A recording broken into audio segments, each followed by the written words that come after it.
Salam müəllimlər, hər vaxtınız xeyirli olsun. Miqə sertifikasiya üzrə 11-ci sınağımızla izahlarımıza davam edirik. 11 sınaq yerləşdirmişəm YouTube kanalına. Yəni birinci sınaqdan 11-ci sınağa qədər, hətta linklərə daxil olursunuz. Videonun açıqlama hissəsindəki linklərə daxil olub sınağı işlədikdən sonra anında nəticənizlə tanış olursunuz. Və qaranlıq qalan hissələr varsa videonu izləməyi unutmursunuz. Deməli, gəlin 11-ci sınağın birincisi ilə tanış olaq. Deyir ki, tilləri 2,4 metr, 1,3 metr və 9 desimetr olan kuboidin tam səthinin sahəsini tapın. Belə deyim də, kuboiddən söhbət gedirsə, kuboid necə idi? Kuboid, baxın, bu formada çəkəcəm. Belə bir kuboid çəkirəm.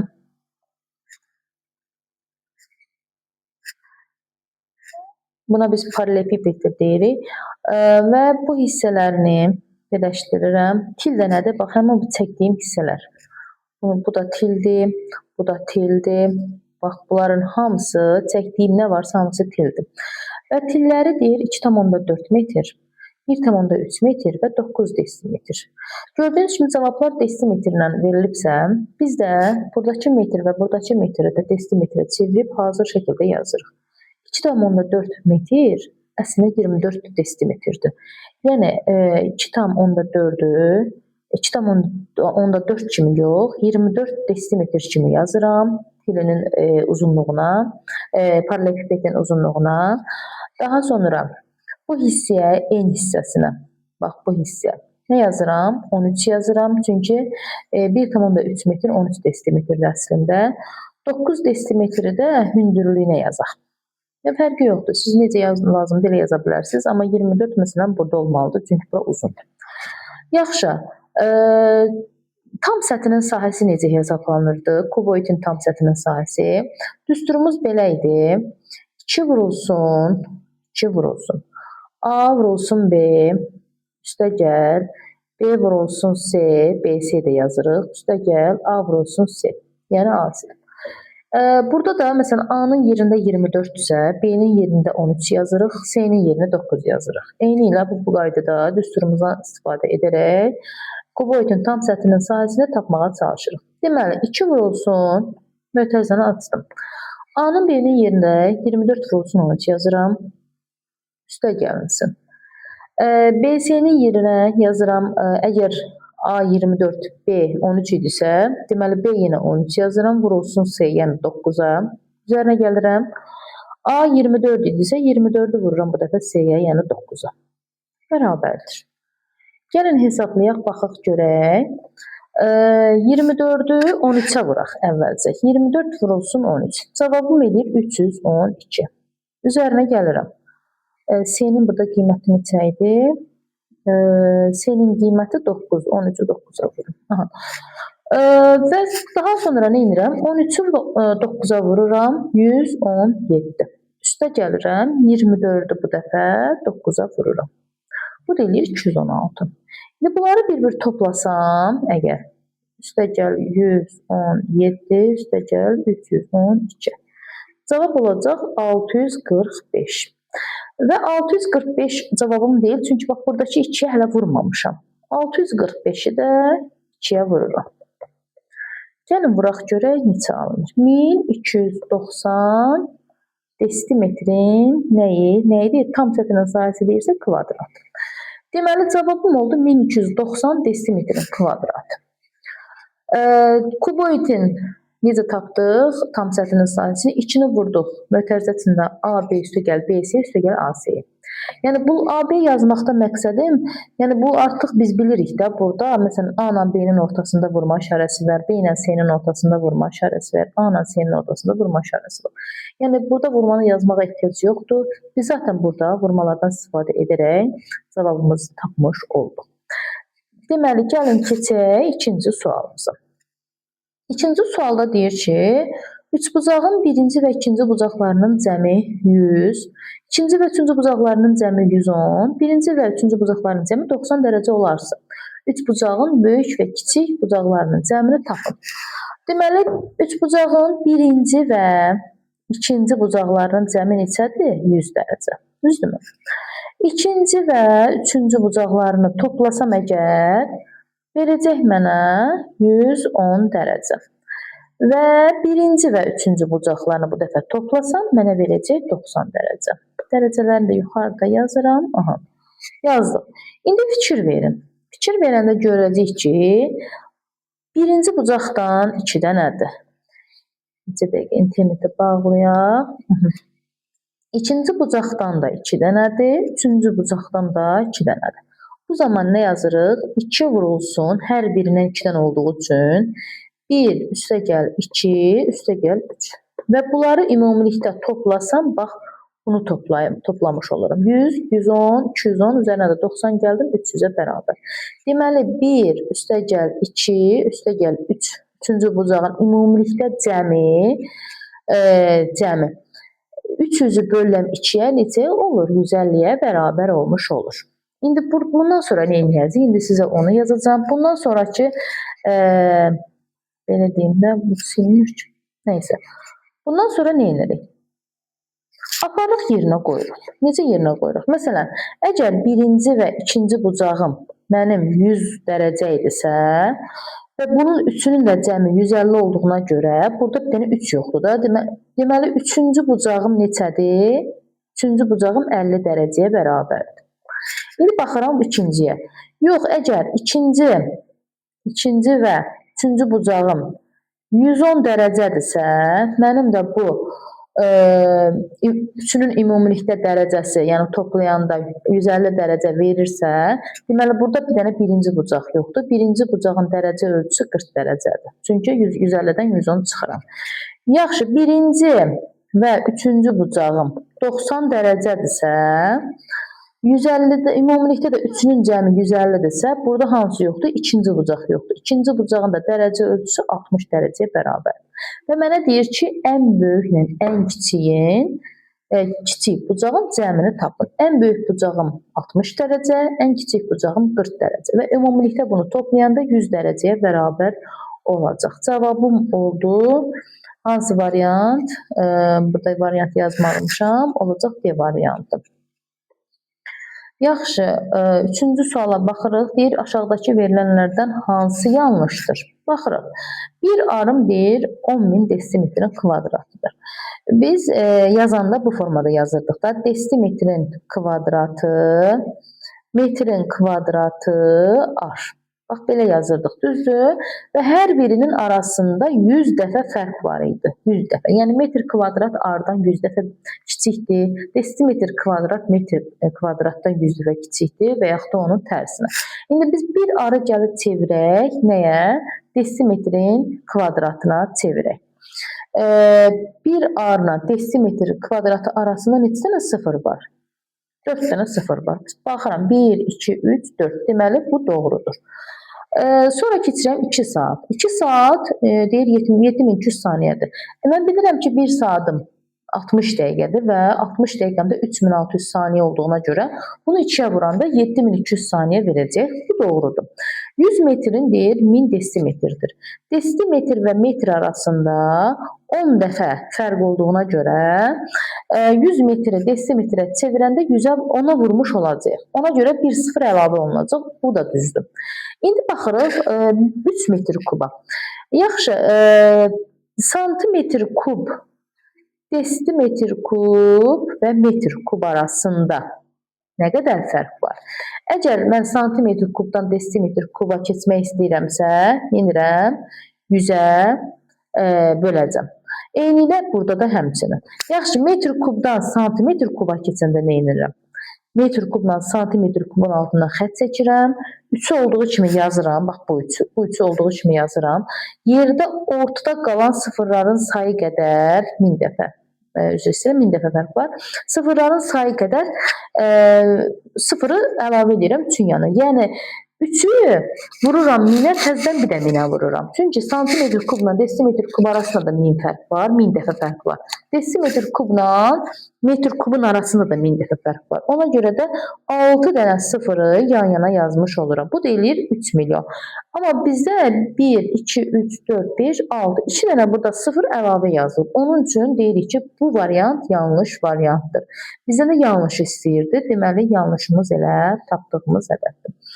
Bir dənə yaş məsələsi var. Deyir, bacının 4 il əvvəlki yaşı, bacının qardaşın 2 il sonraki yaşından 2 dəfə çoxdur. Deməli, bacı var, bir də qardaşımız var. Bacının 4 il əvvəlki yaşı, qardaşın 2 il sonraki yaşından 2 dəfə çoxdur. İndi bu cümlə bizə heç nə vermir. Əsas bizə məlum olan, yəni bizi ipucuna aparacaq cümlə bax budur. Deyir, indi yaşları cəmi 35 olarsa. Əgər 2 nəfərin yaşlarının cəmi 35-dirsə, birinə x yazıb, digərinə 35 çıxılsın x yaza bilirəm. Sonra nə deyir? Bacının 4 il əvvəlki. Qayıdıram birinci cümləyə.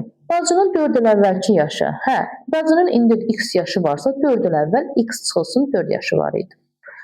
Qardaşın 2 il sonraki yaşı deyirsə, hal-hazırda 35 çıxılsın x qardaşın yaşı idisə, 2 il sonra yaşı 2 yaş çoxalacaq. Və bacının deyir yaşı 2 dəfə çoxdur. Onda bacının yaşı çoxsa qardaşın yaşını 2-yə vururuq ki, çoxa bərabər olsun. X çıx 4 bərabərdir 70 çıx 2x, üstə gəlsin 4. Neynədim? Mötərizəni açdım. Deməli, buradan x, buradakı mənfi 2x müsbətə çevrilir, bərabərliyin sol tərəfinə keçdiyi üçün. Bərabərdir 70, üstə gəl 4, üstə gəl 4. 3x də bərabərdir 78-ə, x-in də qiyməti bizə verir 20, 2 üçün 6, 18 üçün 6, 26.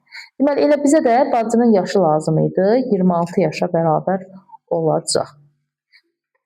Gəlirik 5-ci suala. 5-ci suala deyir 21,43 kiçikdir x kiçikdir 22 bərabərliyində x-in qiymətini təyin edin. Baxın, bunu yazaq bura. 21,43 düzdür.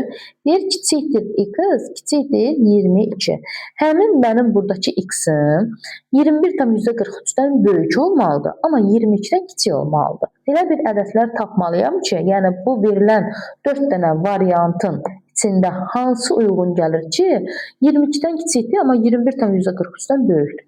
Bax, 21,7. İlk rəqəminə baxıram, 0-dır. Amma burada məndə 4-dür. Deməli, bu balaca olacaq. Mənə bu ədəddən böyük ədəd lazımdır. Ona görə bu deyil. 22-nin özü ola bilməz, çünki bərabərlik yoxdur. 21,40. Birincilər eynidir. Bax, burada da, burada da. Amma ikinci 0-dır, amma orada 3-dür. Deməli, bu da deyil. İndi burada 21,7-dir. Biz bunu 21,43 ilə müqayisə edəndə bu 7-ni də vergüldən sonra 2 dənə rəqəm eləməliyik ki, bax 2 dənə vergüldən sonra 2 dənə rəqəm var. Burada da vergüldən sonra 2 dənə rəqəm var. Hansı böyükdür? Təbii ki, 21,70 böyükdür. 21,7 ilə 21,70 istəyirsən yanına nə qədər sıfır at, yenə də buna bərabər olacaq. Ona görə də cavabım oldu 21,7-yə bərabər. 6-cı sual, sürət məsələsidir. Deyir, A və B məntəqələri arasındakı məsafə 540 kilometrdir. Deməli, A və B məntəqələri bu formadadır. A məntəqəsi, B məntəqəsi. Bunların arasındakı məsafə 540 kilometrə bərabərdir. Birinci avtomobilin sürəti 84. Bax, buradan da avtomobil gəlir, bunun sürəti 84 kilometr saatdir. Birinci avtomobil 2 saat hərəkət etdikdən sonra. Yaxşı, sürət 84-dürsə, bu bizə deyir ki, yəni mənim dedim, maşının 1 saatda getdiyi yol 84 kilometrə bərabərdir. Yaxşı, 2 saatda getdiyi yol nə qədər olacaq? Ona görə 2-yə vururam. 8, 16, 168 kilometr. Yəni, 84 km saat sürətlə hərəkət edən maşın 2 saata 168 kilometr yol qət etmiş olacaq. Bura qədər tək gəlir, təxmini bura qədər. Amma buradan sonra, bura çatanda, yəni 168 kilometr yol gedəndən sonra qarşıdan B məntəqəsində ona qarşı ikinci bir avtomobil yola düşür. Amma ikinci avtomobilin sürəti məlum deyil. Bizə də o lazımdır. Görürsünüz, sonunda deyir ki, ikinci avtomobilin sürətini tapın. Yaxşı, bu 84 ilə buradan gəlir. Bu bilmirəm neçədən gəlir. Amma mən bilirəm ki, birinci avtomobil yola düşdükdən 5 saat sonra onlar görüşür. Amma bu 84 o 5 saatın hamısını gedir. Bu x kilometr saat olan 5 saat getmir axı. Çünki 2 saatını belə tək gedib. Yerdə qalıb 3 saat. Deməli, hər biri 3 saat hərəkət edir. Bu zaman düsturumuzu tətbiq edərək V1 üstəgəl V2 olsun T bərabər S düsturuna nəzərə alaraq nə edirəm? 84-ün üzərinə x gəlirəm. V1, V2-dir də, düzdürmü? Vururam saata, vaxta T-yə. Bərabər edirəm ümumi yola. Nə qədər yol qalıb? 540 kilometr qalmayıb. Çünki 168-ni elə birinci avtomobil gedib. 540-dan 168 çıxıram, görüm nə qədər qalıb. Ondan 8, 2, 13-dən 6, 7, 4-dən 1, 3. 372 kilometr yolu qalıbmış səndəmə. İndi 84 üstə gəlsin x bərabərdir. 372-ni gəlin 3-ə böləyək. 1, 7-nin içində 3, 2 dəfə, 12-nin içində 3, 4 dəfə. İndi x-in də qiyməti neçə oldu? 124-dən 84 çıxanda 40-a bərabər oldu. Həmin bu x, bu sonradan, yəni B məntəqəsindən yola çıxan avtomobilin sürəti imiş səndəmə. Ona görə də cavabım olacaq 40 kilometr saata bərabər. Sualımız belədir, 7-ci sualımız. Deyir, yarısı, yəni 2də 1-i. Dolu olan vedrəyə tili 5 sm kub olan, 5 sm olan kub formalı vedrə ilə 3 dəfə su tökdülər. Vedrənin 0,8 hissəsi doldu. Su ilə dolan vedrənin həcmini tapın. İndi belə deyim də sizə. 0,5 demək, bax 0,5-də desəm, 2də 1-də desəm, bunlar bir-birinə bərabər olan kəmiyyətlərdir. İndi bizə deyir ki, nə deyir bizə? Yarısı su ilə dolu olan vedrəyə 5 sm olan, yəni tili 5 sm olan kub formalı vedrə ilə 3 dəfə su tökdülər. Bax, kub nədir? Bax, belə bir kub çəkirəm sizin üçün. İndi bunun həcmini tapmağı sizə deyəcəm. Bax, bu formada kubdur. Düzdür? Kubun da 12 tili var. Düzdürmü? Və tili 5 sm-dir. 5 sm. Deməli, burada 5-dir. Burada 5-dir. Burada 5-dir. Hər biri 5 sm-dir. Mən bunun həcmini necə taparam? V-ni tapmaq üçün A-nın kubuna ehtiyacım var da. Yəni, burada da A-nın qiyməti dəyişən qiymətlərdir. 5 dollar, 3 dollar neçə verdi odur. Yəni, həcmini tapmaq üçün həmin bu formada qabı ilə, bu formada qabı götürürlər, dolu qabı. 3 dəfə yarısı dolu olan vedrəyə 3 dəfə bu formalı qabdan su tökürlər. Və bunun da həcmini tapım görün, mənə 3 dəfə su tökəndə nə qədər su tökmüş olurlar. Deməli, bunun alaca kub şəkilli qabın, belə deyim, vedrənin həcmi 5 vur 5 vur 5. Bu deyilir neçə? 5, 5-in 25. 25-i də 5-ə vuranda 125-ə bərabər olur. 125 santimetrin kubu. İndi baxaraq. Mən burada ilk olaraq nə demişdim? Yarısı deyəndə, yəni 2də 1-dir. Bu da 2də 1 demək 0,5 demək deyil. 0,5 qədər su olan vedrəyə üstə gəldim, nə qədər su tökdülər? 125 yox.